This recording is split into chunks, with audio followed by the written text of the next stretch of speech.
Assalamualaikum warahmatullahi wabarakatuh, Prof.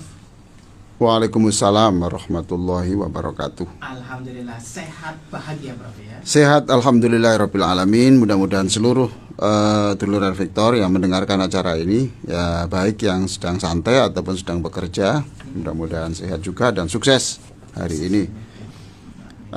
Pada kesempatan ini saya ingin mengucapkan bela sungkawa, ikut berduka atas berpulangnya orang yang banyak menghibur kita, Pak siapa? Sapari. Ya. Legenda ludruk Jawa. Ya, saya sering hilanglah kegelisahan saya itu kalau ikut mendengarkan apa tuh leluconnya Kak Sapari ini. Ya. Yang kedua, saya tadi membaca berita ada penjaga SD ya di Solo ya. Ya, penjaga SD ya, berarti bukan PNS toh, bukan PNS. Dia bekerja ya menjaga ya, membersihkan.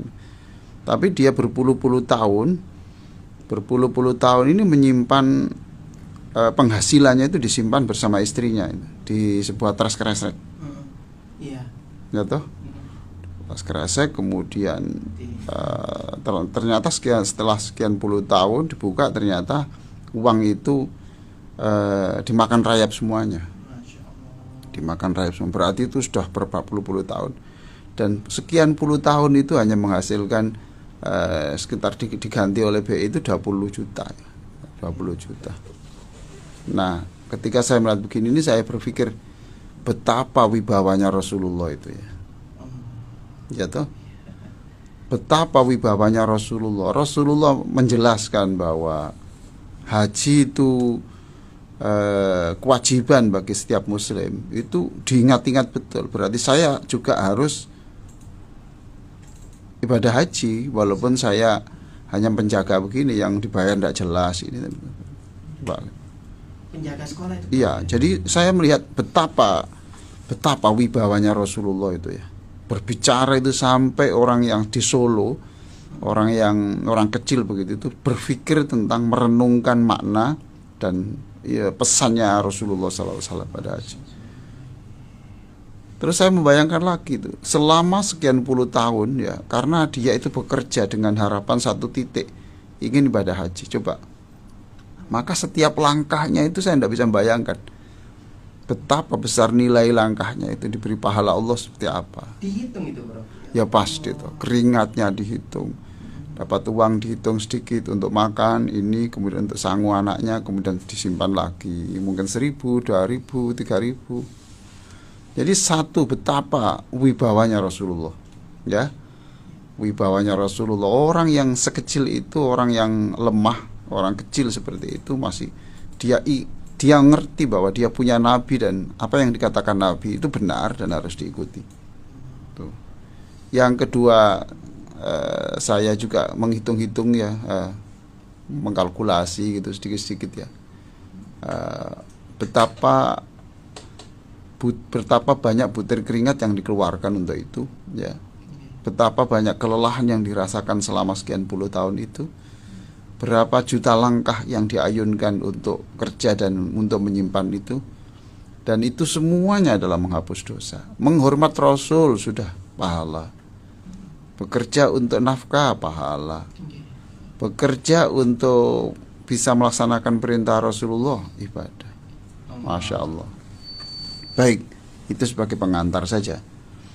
Pada kesempatan pagi ini ya, saya akan berbicara tentang kiat panjang umur ya. Kiat panjang umur versi Abdullah bin Umar.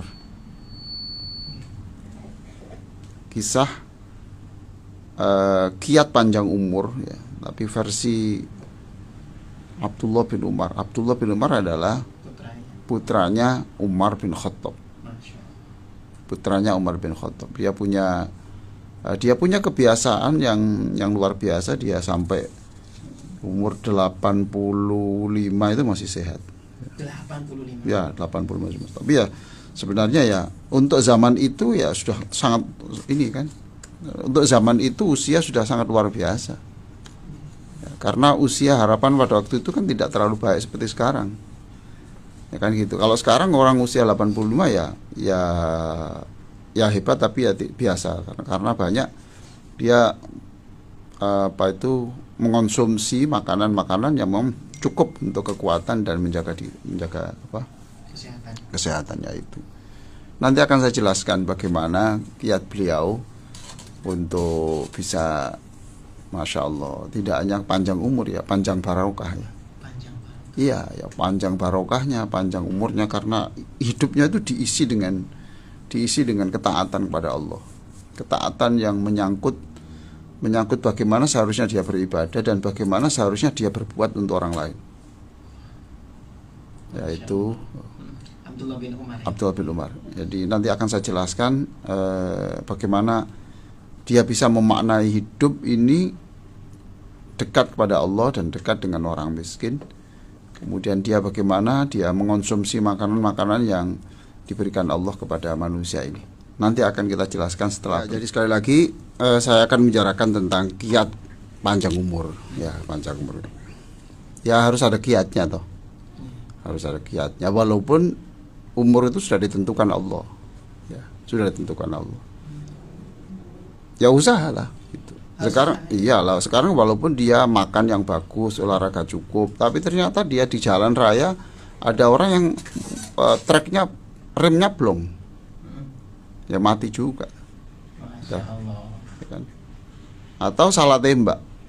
Ada orang yang benci sama orang, kemudian mau ditembak, ternyata yang ditembak bukan yang dituju tapi orang ini. Bisa juga terjadi. Iya toh? Gitu. Atau dia sudah berusaha sekuat tenaga untuk bisa umur panjang, tapi ternyata tanah yang ditempati longsor. Masya Allah. Ya tapi ya jangan menyerah toh. Jangan menyerah, tetap kita berusaha. Nah, apa yang dilakukan oleh Abdullah bin Umar ini? Jadi menurut saya membaca. Tadi saya baca di catatan saya tentang Abdullah bin Umar ini. Satu, pola makannya. Betul. Jadi suatu saat ada teman yang menawarkan ini obat untuk menyehatkan pencernaan. Ya. Dia jawab. Ini saya baca di buku Rijal Haular Rasul karangan Khalid Muhammad Khalid. Saya ulang, Rijal Haular Rasul, beberapa orang di sekitar Rasulullah, yang ditulis oleh Khalid Muhammad Khalid.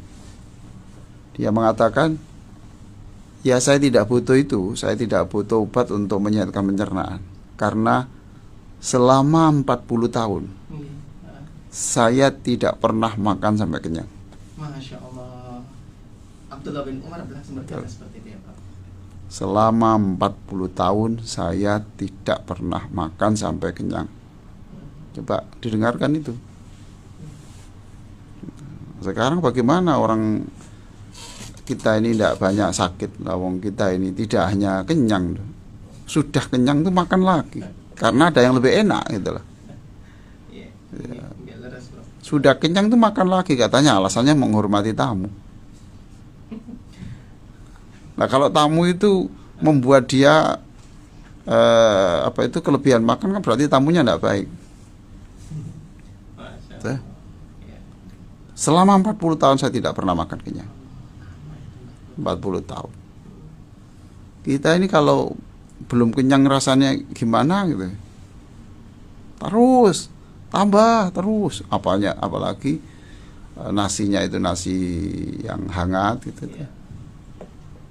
Terus ada lele yang digoreng agak kering, Pecel lele, itu dipenyet di atas cowek ya. Sambelnya banyak, ada kemanginya gitu. Itu juga nambah lagi, Bro. Tambah lagi. Terus ada ikan asin yang tipis-tipis gitu. Yang enggak asin tapi tawar. Gurih tuh. Ya. Wah, itu tambah lagi. Terus ada sayurnya lodeh. Akhirnya tidak terukur tuh. Kalau menurut Abdullah bin Umar, aku tahu ini makanan enak, tetapi aku tidak diajari Nabi untuk sampai kenyang. Sekali lagi, betapa wibawanya Rasulullah Sallallahu Alaihi Wasallam. Ya, betapa wibawanya Rasulullah di mata Abdullah bin Umar. Itu loh. Kalau tadi kan betapa wibawanya Rasulullah sampai orang kecil yang penjaga SD itu dia menyimpan uang berpuluh-puluh tahun ya, 2.000, 5.000, 4.000 terus sampai dimakan rayap habis tuh loh. Itu berhari-hari itu menyambung-nyambung yang dimakan rayap itu, disambung-sambung supaya nanti bisa ditukar di bank, disambung-sambung gitu, sampai jadi uang. Untungnya lah Bank Indonesia sangat baik hati, ya sudah dihargai 20.200.000. Kalau ditata kan tidak ketemu tuh. Iya. Saya tidak bisa membayangkan saat itu betapa tangisannya ya. Iya. Diharap-harapkan nanti kalau sudah terkumpul. Iya, tapi ternyata kok hancur semua dimakan rayap ini. Tapi Allah menghibur ya sudah, dan dia langsung mengatakan saya pergi haji. Betapa wibawanya Rasulullah. Nah sekarang kita lanjutkan, berarti betapa tidak wibawanya Rasulullah di mata kita. Ya toh, bahwa ada perintah-perintah Rasulullah yang kita abaikan. Ya seperti itu. Jadi dia taat kepada Rasulullah Sallallahu Alaihi Wasallam, makan tidak sampai kenyang. Itulah yang saya katakan pada kesempatan yang lalu itu, kata mutiara Sayyidina Ali Karamallahu Wajhah, mungkin masih ingat, masih sak, aku diciptakan bukan hanya untuk mencari makanan enak seperti binatang ternak. Masih ingat itu ya? Masih ingat, Pak. Ya. Aku bukan diciptakan untuk mencari makanan enak seperti hewan ternak.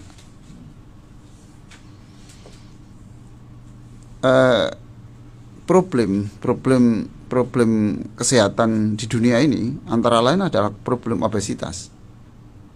Ya. Termasuk problem besar dunia ini adalah problem obesitas. Hampir kita tidak bertemu, jarang bertemu orang yang lebih kurus, tidak ada. Yang banyak adalah orang rata-rata, loh kok sekarang kamu sangat segar begini. Ya bahasanya jangan gemuk, nanti menyinggung perasaan. Tapi kok segar ya. Berisi, Prof. Ya berisi, padat berisi. Boleh lah.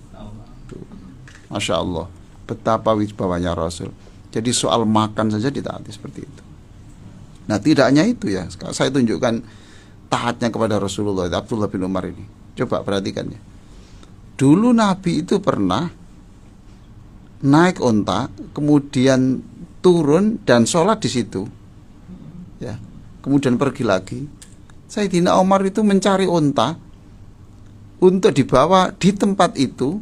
Dia turun, sholat dan melanjutkan perjalanan. Saya ingin seperti Rasulullah persis. Persis ya. Seperti itu ya, Pak. Walaupun itu naik onta dan turun di tempat itu bukan ajaran, ya kebetulan saja. Ya toh? Makanya kalau ada orang, mohon maaf saja itu, dia pakai jubah, enggak boleh kita mengatakan sok Arab, enggak boleh. Sok suci, sok bergaya, enggak boleh begitu. Karena kalau dia mengatakan gini, coba, saya tidak bisa meniru akhlaknya, aku meniru pakaiannya saja. Coba. Nah, apa orang yang ingin meniru Rasulullah hanya dari pakaian itu tidak ada nilainya? Rasul diletakkan pada pribadi yang wibawa. Untuk apa sih kok kita yang orang yang berpakaian celana pendek, yang ke mall-mall ndak Anda tegur. Sekarang ada orang pakai jubah Anda tegur. Kok kekurangan pekerjaan? Jatuh? Ndak lah, itu jangan ya udah dihormati saja. Oh, ndak mengganggu kamu loh. Ya kan gitu. Dia pakai apa saja itu urusannya. Nah, lagi Rasulullah pernah berdoa di suatu tempat sambil berdiri, lalu di tempat itu gini, Rasulullah kalau di tempat itu doa berdiri, kemudian di tempat tertentu dia duduk. Apa yang dilakukan Umar, Abdullah bin Umar? Dia mencari tempat itu dan doa berdiri, dan di sana duduk. Sama persis seperti Saya ingin meniru Rasulullah persis. Jangankan sampai soal makan, jadi soal hal-hal yang begitu saja ditiru. ya. Perhatikan di situ betapa wibawanya Rasulullah, betapa orang itu menghormati Rasulullah, mengikuti jejak Rasulullah. Nah, ini soal makan ya, soal makan. 40 tahun loh Mas, Iya. 40 tahun tidak pernah makan kenyang. Bisa jaga seperti itu. Iya. Mas Ishak pernah nggak itu 10 hari tidak makan kenyang? Satu hari apa? Allah. Nah sekarang perhatikan, ketika Anda makan sampai kenyang begitu, ingat Rasulullah. Rasulullah tidak suka loh apa yang saya lakukan begini. Kecuali ya Mas ya, kecuali pekerja keras, ya, tukang batu, dia memang memerlukan memerlukan stamina sehingga kalau makan sedikit tidak bisa. Penarik sampah itu kan orang yang mencari besi-besi di reruntuhan gedung itu, coba ya, dia membawa godam besar di pundaknya gini, kemudian cari gedung-gedung yang runtuh itu, tiang-tiang yang cor-coran ada besinya itu dipukuli loh Mas. Setengah hari itu hanya dapat berapa kilo itu, ya kan? Itulah, itu memang diperlukan. Nah, bagi Anda yang kira-kira tidak membutuhkan energi banyak, sisihkan sedikit, kasihkan mereka tuh. Ya kan? Anda sehat, lalu mereka juga sehat dan kuat. Itu satu. Insya Allah, luar biasa ini. Yang kedua, ini Mas ya, dia ini pekerjaan setiap hari itu adalah membahagiakan orang. Abdullah bin Umar. Ya. Jadi definisi bahagia itu adalah ketika dia bisa membahagiakan orang. Nah, selesai itu. Kan banyak kesulitan orang buat definisi itu. Iya. Pak, apa sih Pak definisi bahagia itu? Definisinya banyak. Tapi dia memilih bahagia adalah ketika membahagiakan orang. Membuat orang lain bahagia. Ya, make other people smile. Ya, gitu. Smile and make other people smile. Ya, senyumlah yang senang dan bikinlah orang lain itu senyum karena Anda. Jadi beliau ini kan pekerja keras toh.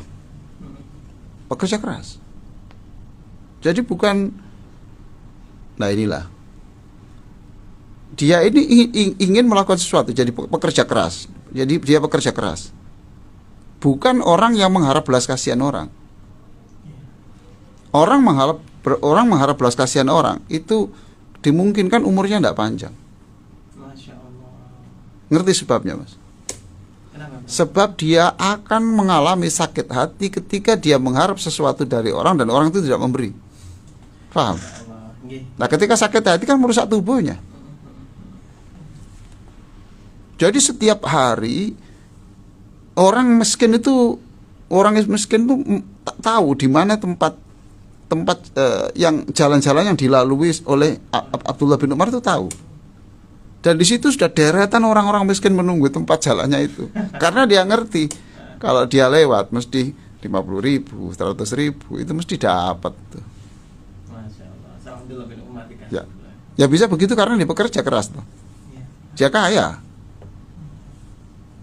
Jadi kaya itu kalau dimanfaatkan betul bisa memanjangkan umur. Dia setiap hari. Jadi melihat orang yang diberi dan senang itu dia senang. Lah senang itu sehat. Orang yang senang itu insya Allah panjang umur. Ya secara teori begitu ya. Tapi sekali lagi, jangan kemudian kalau kita melakukan sesuatu, kemudian Allah tidak memberi sesuatu sesuai kehendak kita, itu kemudian Allah dianggap tidak bisa memenuhi permintaan kita gitu tuh. Sudah Allah punya keputusan. Tapi kita harus senang dan menyenangkan orang, dan itu yang membuat Abdullah bin Umar berusia 85 tahun masih sehat walafiat dan meninggalnya saat itu. Masya Allah. Saat itu ya jadi sedekah itu, jadi dia coba kerja keras. Dia ingat saya pernah jual beli unta juga. Oh, pedagang juga ya? Ya, pedagang, tidak penyiar radio lah. Pedagang dia. Ya, cuma dia ketika berdagang, dia berdagang secara profesional. Ketika Umar bin Khattab ini ayahnya kan jadi kepala negara toh. Dan kepala negara. Umar melakukan inspeksi di pasar-pasar, mungkin memantau harga atau apa itu. Kemudian tanya, ini untanya siapa kok bagus-bagus ini? Dijawab, untanya Abdullah, putra bapak. Langsung Umar marah, kemudian seluruh untanya suruh membagi-bagikan semuanya. Langsung itu berarti? Ya. Marah kenapa itu berarti? Ya orang-orang tanya dan Abdullah juga protes. Apa yang salah dari prosedur bisnis saya? Kami mengikuti aturan yang berlaku di pemerintahan ini. Nggak ada yang salah. Saya nggak nipu, nggak apa. Jawabnya Umar, kamu ngerti nggak? Semua orang tahu kamu anak saya. Jadi kalau orang jual rumput, itu dipilihkan rumput yang baik kepada anaknya kepala negara. Kalau sama-sama di gembala di ladang rumput ya mesti ngalah toh. Siapa berani anaknya kepala negara? Jadi kamu itu tidak kamu ngerti nggak? Kamu memanfaatkan atau tidak memanfaatkan? Kamu itu diperlakukan yang secara istimewa oleh lingkunganmu karena kamu anak kepala negara. Masya Allah. Hebatnya punya ayah begini. Lihat selanjutnya ini. Silakan dibuka buku Terapi Surat Bahagia halaman 95.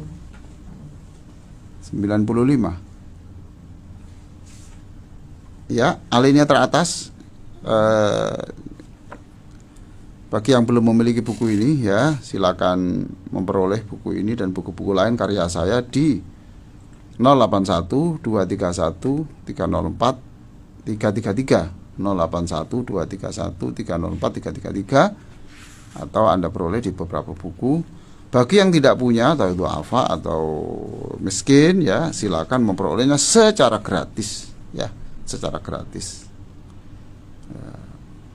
Jangan karena tidak punya uang kemudian tidak bisa meniru sahabat-sahabat Nabi seperti ini. Coba dibaca itu alinea pertama. Abdullah bin Umar radhiyallahu an membaca surat Al-Mutaffifin ayat 6 sambil menangis sampai nyaris tidak bisa melanjutkan sholat. Ayat itu mengingatkan bahwa masing-masing manusia akan berdiri satu persatu mempertanggungjawabkan perbuatannya di hadapan Allah. Iya, jadi kalau di buku ini, ya di keterangan ini itu apa tadi itu? Umar bin apa itu? Abdul bin Umar kenapa tadi? Menangis sampai nyaris. Ya, menangis. Tapi di dalam buku Khalid Muhammad Khalid lebih ngeri lagi. Dia pingsan. Masya Allah. Ya, itu menghayati. Sholatnya lama sekali itu. Dalam keadaan sholat itu. Iya, betul. Yauma yaqumun nasu lirabbil alamin, membaca itu pingsan. Nah, kalau dikaitkan dengan ini apa? Ya berarti sholatnya itu panjang. Berdirinya lama, rukuknya lama toh. Nah, rukuk lama kan sehat.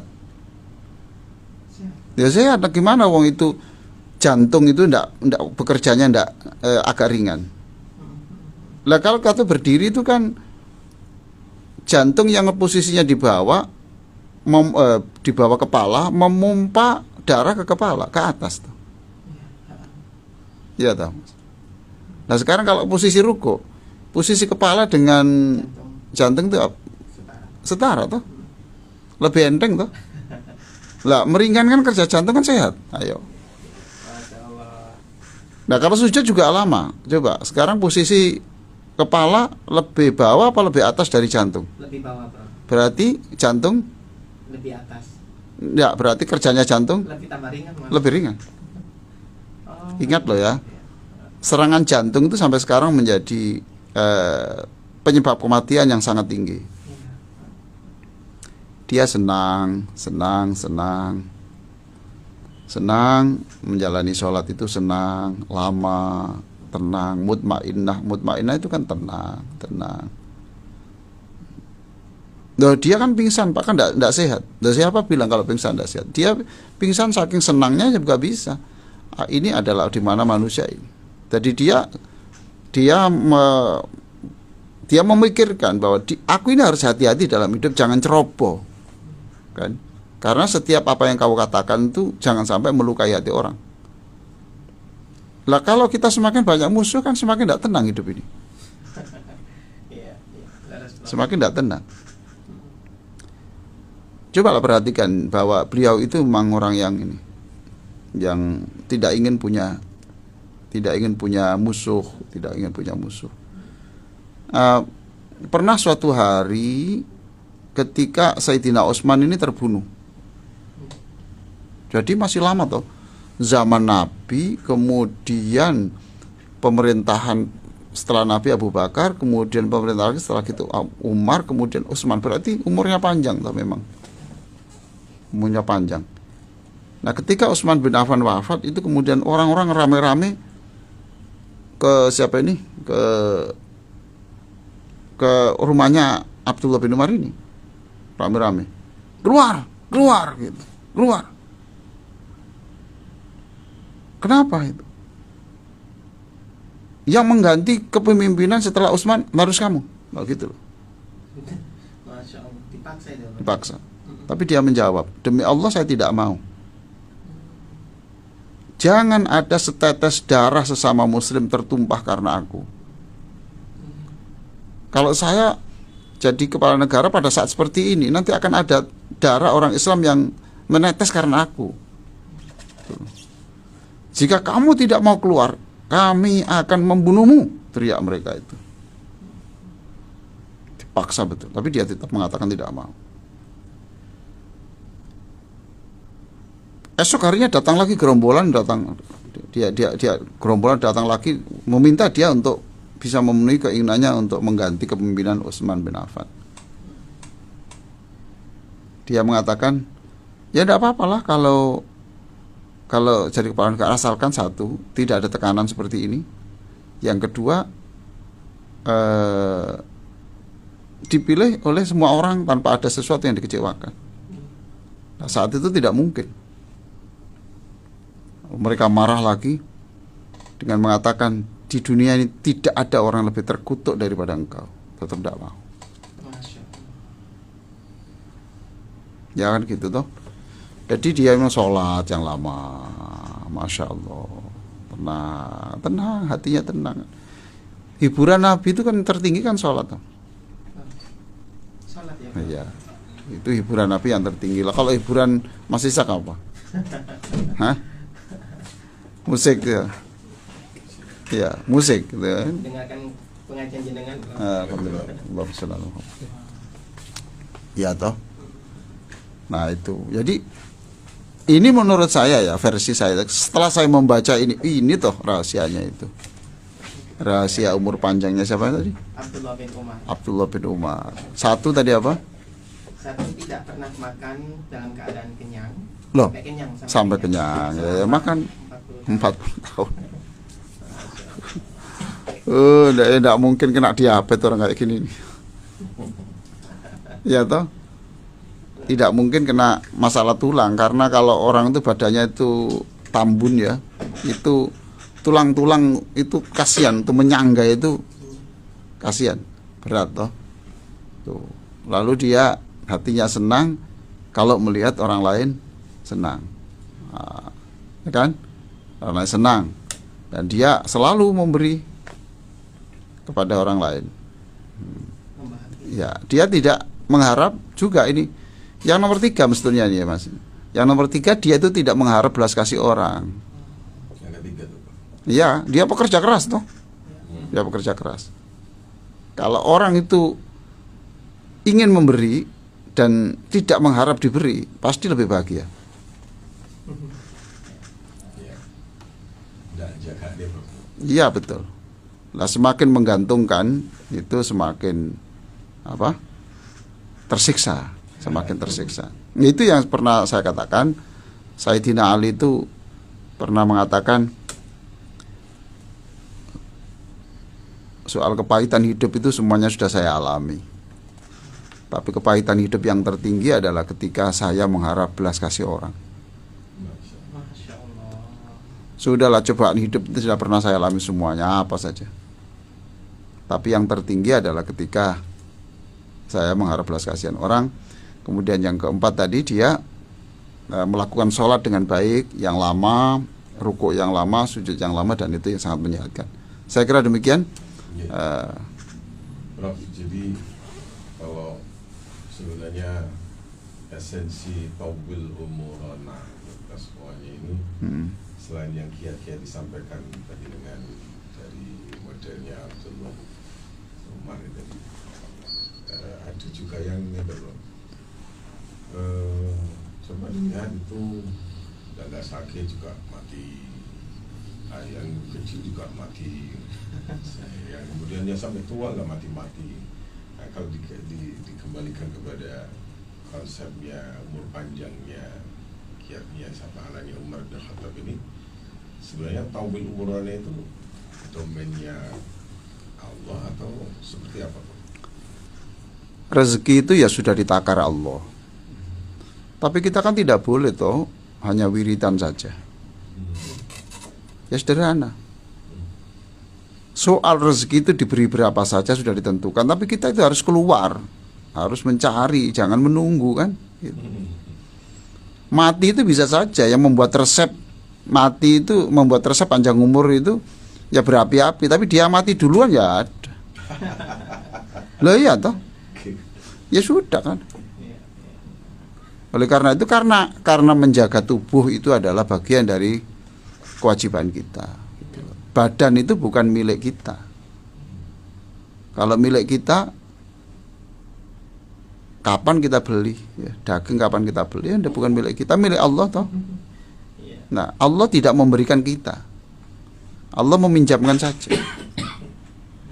Allah meminjamkan saja dengan pesan, ini badan saya serahkan kamu, tolong dirawat.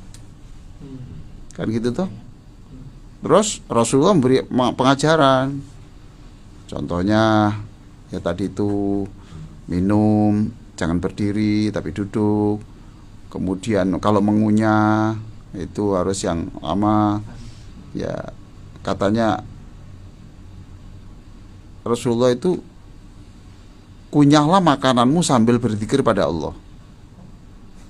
Ya. Artinya apa? Itu bukan kok zikir Allahu Akbar, Allahu Akbar, nggak bisa tuh makan kok zikir. Enggak, sambil mengingat-ingat betapa Allah itu baik kepada saya, masih memberikan saya gigi untuk mengunyah, memberikan makan. Ini kok bisa, Masya Allah, saya kok masih ada jatah rezeki untuk saya. Itu ya. Makanya nanti saya khutbah, judulnya adalah pemberitahuan tentang habisnya jatah rezeki. Ya. Berarti sudah siap mati dong. Ya, nanti makanya itu akan saya di Masjid Bang Jatim. Ya, ya. Jadi judulnya nanti adalah pemberitahuan tentang habisnya jatah rezeki. Menarik Ya, sekali. itu kan jadi mengunyah berarti mengunyah. Itu kan urusan kita toh. Jadi menurut dokter itu yang membuat sehat itu apa? Tidak boleh toh kita itu mamanya kita sudah tahu bahwa kita punya masalah penyakit, kemudian dokter melarang makan itu, kita justru melawan, kemudian dokter itu bukan Tuhan. Tuh. Kalau saya makan begini, kalau Allah tidak menggali mati, tidak mati. Itu kan sama dengan orang tidur di jalan raya Ayani sana, kemudian dia teriak mengatakan bahwa mati itu di tangan Allah, bukan di tangan sopir, di tangan itu. Nah, kalau Allah menghendaki saya hidup, ya nanti mobil-mobil kan bisa menyimpang sendiri. Kan gitu. Di mana otak kita? Nah, kan gitu tuh. Masya Allah. Ya, jadi seperti itu, Mas Gilmi ya. Selanjutnya Prof, tentang tadi pengantar Prof, yang mengenai bahwa seperti orang yang di Jawa Tengah itu tadi Prof, bagaimana sih agar kita itu, agar hati kita itu bisa terpatri dengan Rasulullah Shallallahu Alaihi Wasallam, begitu Prof? Ya satu, paling tidak kita harus kenal Rasulullah tuh. Tak kenal maka tak sayang. Kan? Kita itu hanya berapa persen riwayat Nabi yang kita tahu. Jadi kita itu berapa persen dari sejarah Nabi yang kita ketahui. Ya akhirnya kecintaan kita kepada Nabi tidak terlalu karena kita tidak tahu. Paham tuh itu ya? Bagaimana orang senang mengonsumsi pisang, mengonsumsi apel, mengonsumsi ini kalau dia tidak kenal? Paham tuh? Tapi kalau udah tahu ini akan, namanya apokat ini, kamu makan jangan dicampur dengan gula, jangan dicampur dengan susu, jangan dicampur apapun, makanlah saja. Kalau mau manis ya di jus saja dengan pisang mamanya gitu. Itu kan resep-resep gitu ya. Itu kan resep-resep. Kalau tahu manfaatnya ya dia baru mau konsumsi. Jadi kenapa kita tidak menjadikan Rasulullah itu seperti menempatkan Rasulullah sebagai manusia yang sangat berwibawa mengatur kita? Karena kita tidak tahu tentang sejarah Nabi itu, dan kita tidak menghayati. Tapi saya yakin betul kalau Anda ini sholat waktu tasyahud itu, Assalamualaikum ayuhan Nabi, ya, salam untukmu wahai Nabi. Itu insya Allah lah, kita kemudian semakin Rasul itu datang kepada kita. Jadi tidak menunggu, kita tidak berjalan menuju tempat Rasulullah, tapi saya yakinlah bahwa Rasulullah datang kepada Anda gitu loh. Nah kalau Rasulullah datang kepada kita, maka lumayanlah kita semakin dekat dengan pribadi Rasulullah Sallallahu Alaihi Wasallam. Ya. Silakan Dolor Al-Vektor 081-234-939390. Ada telepon sudah masuk. Ya. Assalamualaikum. Mana? Uwin. Iya, monggo Uwin. Waalaikumsalam warahmatullah. Ya.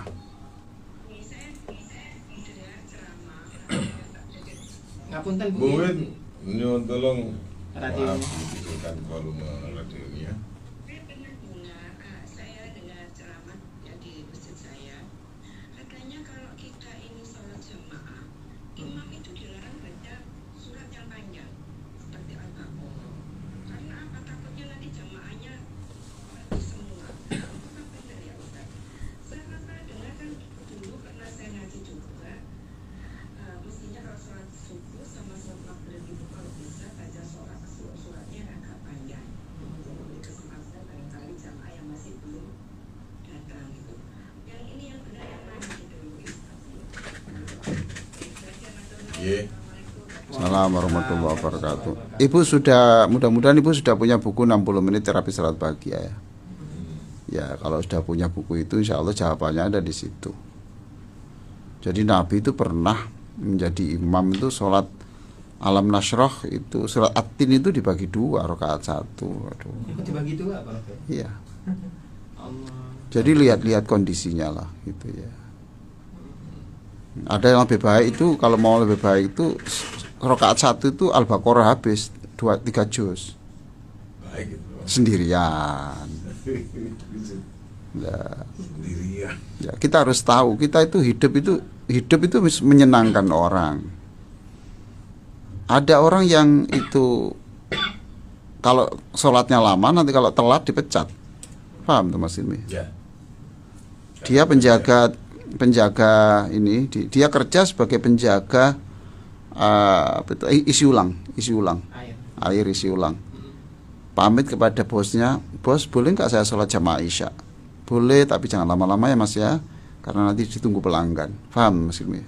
Sekarang kemudian imamnya sholatnya panjang, Wah. dia karena telat dipecat. Siapa yang tanggung jawab sekarang? Iya, ya. Satu. Yang kedua, ada juga makmum itu orang yang beser, orang yang ngentutan ada. Toh? Itu kalau panjang dia sudah untup-untup, ya kan? Nahan. Maka hidup tidak boleh membuat orang lain susah. Kalau ingin panjang, sholatlah sendirian, oke? Kalau ingin jamaah panjang harus persetujuan bersama-sama. Jadi saya sholat dengan Mas Hilmi, dengan Mas Ishak, kemudian saya katakan, Mas, ini nanti bisa mbak ini nanti kita surat Ali Imran 200 ayat rakaat pertama, ngomongnya gitu. Cocok. Enggak apa-apa. Tapi kalau 200 ayat ya berat Pak, ya gimana kalau 50 ayat? Oke, 50 ayat. Oke, berarti 4 halaman. Oke, enggak apa-apa. Gitu toh? Atau 10 halaman. Enggak apa-apa. Itu persetujuan. Paham ya itu. Tapi kalau memimpin orang banyak di sana tidak ada perjanjian, ya sholatnya tidak boleh panjang-panjang. Ya, ada kesepakatan antara imam dan makmum. Betul, betul. Lah kita kalau di masjid umum kan, betul. Saya ini pernah ketemu loh Mas di Malang ya. Tuh. Seorang profesor yang dia profesor, Ustadz kok tidak ikut sholat jamaah? Gitu. Terus saya tanya, loh gini Prof, saya itu, dia bilang saya ini kalau sholat sendirian saya bisa, kalau saya jadi imam saya bisa jamaah, tapi kalau makmum saya tidak bisa. Kalau saya jadi imam saya bisa ngukur kekuatan saya, sebab kalau saya berdiri lebih dari sekian menit saya itu oleng, saya itu goyang, saya otot yang geliang-geliang mau jatuh. Tapi kalau jadi makmum kan tidak tahu ukuran saya. Takut nanti imamnya membaca sangat panjang sehingga aku roboh di situ. Tuh. Nanti kasihan ambulannya datang, manggil sopir. Kalau mati di situ gimana lah? Gitu dan seterusnya. Jadi makanya kita nggak boleh kalau menuduh orang kenapa malas itu si orang pinter ngerti agama ndak ke masjid. Jangan begitu, kan ditanya dulu toh. Dia kalau jadi imam saya bisa Pak. Jadi kalau saya membaca 3 ayat kuat, ya baru 3 itu saya ruku. Kalau nanti yang kedua itu nanti saya kuat kok 2 atau 3 atau 4, saya lanjutkan 4, saya ruku. Jadi saya bisa mengukur. Tapi kalau saya jadi makmum, ini saya sangat teka-teki nih gitu. Nah, dia